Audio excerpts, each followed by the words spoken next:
warm and cloudy Tuesday with storms on the way early Wednesday morning, followed by a big cool down for our Thanksgiving. I'll have your full day for 6 forecast when we return.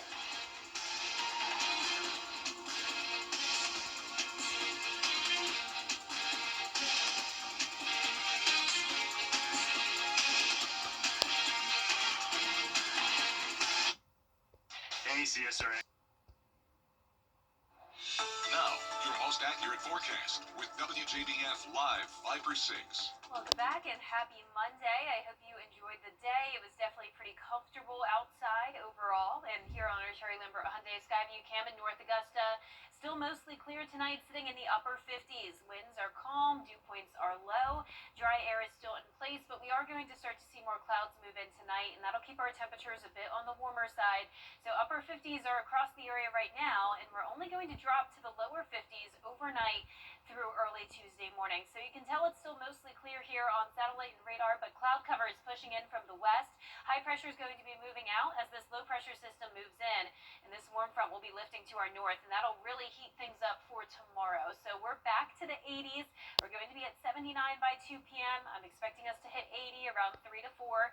And notice, like I mentioned, starting out our morning at 52, so not super cold.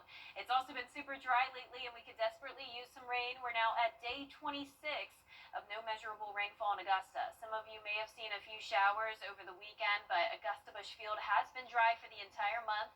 Our best shot at seeing some rain is going to be on Wednesday during the early morning hours. Then we have a bit of a dry stretch before those rain chances pick back up early next week. Now that rain could impact your travel commute on Wednesday, especially during the morning.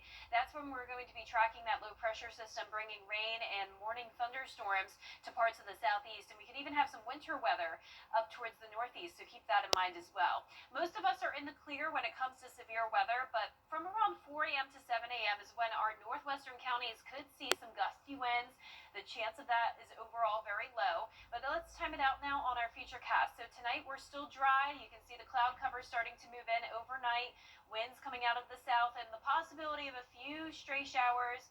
Very light rain throughout the day on Tuesday, but most of the day is looking dry. Notice by 8 p.m. the cold front is still well to the west of us. It enters our viewing area overnight, lasting through Wednesday morning, even until around noon for some of us. But by Wednesday evening, we are completely clear. So if you're traveling late Wednesday night, you're all good when it comes to going anywhere across the southeast. But here's 4 a.m. on Wednesday morning. Those isolated storms pushing into our northwestern counties. By 6 a.m., a little bit more widespread rain, and then impacting the metro around 7 to 9 a.m. Our southeastern counties start to really see that activity break apart around 10 a.m. And once again, it's pretty much out of here by noon. So here's a look at our Thanksgiving forecast. The cold front will be bringing in colder and drier air, with some places only topping off in the 50s for our holiday. So you can see the temperatures are going from the 70s on Wednesday to the 60s on Thursday, and then 50s on Friday. And look at that low temperature Friday morning, only 29 degrees. So it is definitely getting cold.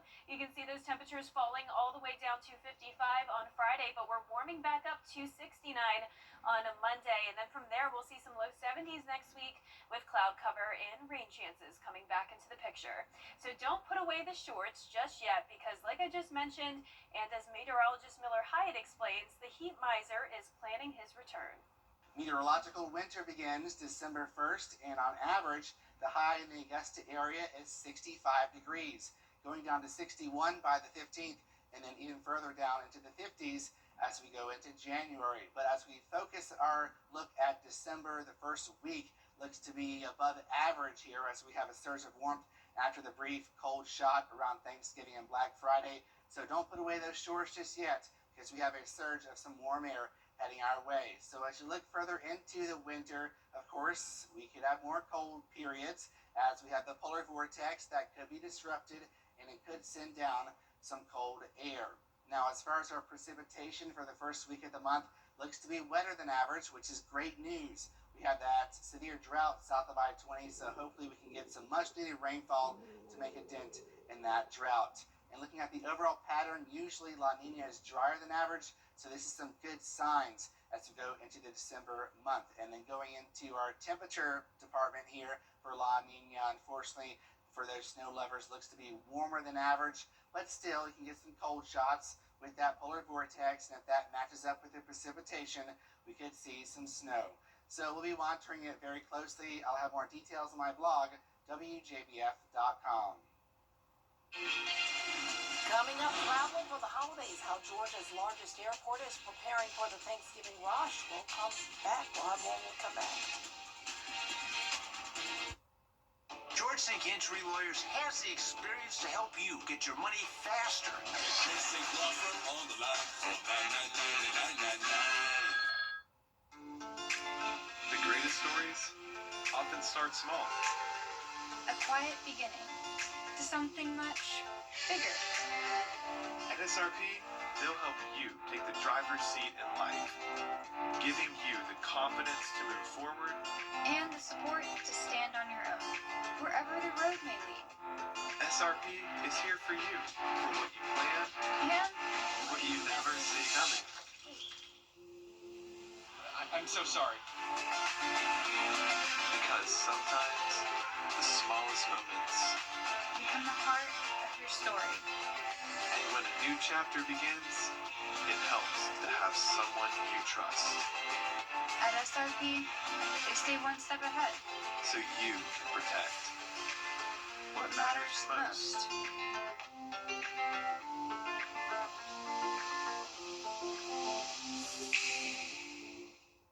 Try Bodega.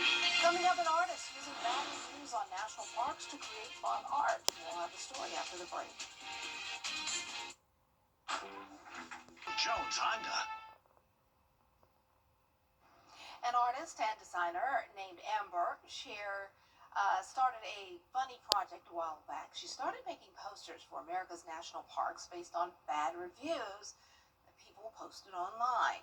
For Sequoia National Park in California, there are bugs and they will bite you on your face. For Yosemite, trees block views and there are too many gray rocks in the Grand Canyon. A very, very large hole. Joshua Tree National Park got the only thing to do here is walk around the desert. That's so funny. Creative. I love it. Yeah, and I would do the same thing because I've been so annoyed lately when you go on TikTok or any social media, people are just so negative Yeah. about all these places. I just saw a negative review of my honeymoon spot in St. Lucia, and I know you kind of had an iffy experience There were a with lot St. of Lucia, but mosquitoes in St. Lucia when I went. Yeah. And it was it was also my baby moon, so I was very pregnant, so that was probably a lot Right. to do with it too. so that influences it. And I a feel long- like everyone. Long ride from the airport to the. I Yeah. could go on, but St. Lucia is beautiful. It is so pretty. Exactly, and you were telling me like, hey, heads up, like the airport drives long, but it's gorgeous. You weren't just bashing Yeah, it and telling me I was no. gonna have a bad Through the time. we go through the rainforest. Yeah. So that was awesome because it's like I don't think I've ever been through a rainforest. Yeah, so it was pretty Yeah. cool. But Yeah. yeah, some people were just so negative about every single place. Try to find the positive in everything. There's Yeah. always a good and a bad, but let the good outweigh the bad. Yeah, and that's what I'm trying to do with this forecast because I don't like the cold, but I'm trying to be positive about it. Good. We're gonna keep smiling.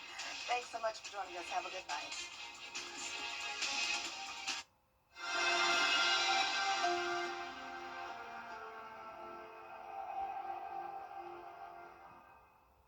I'm Rick Busby with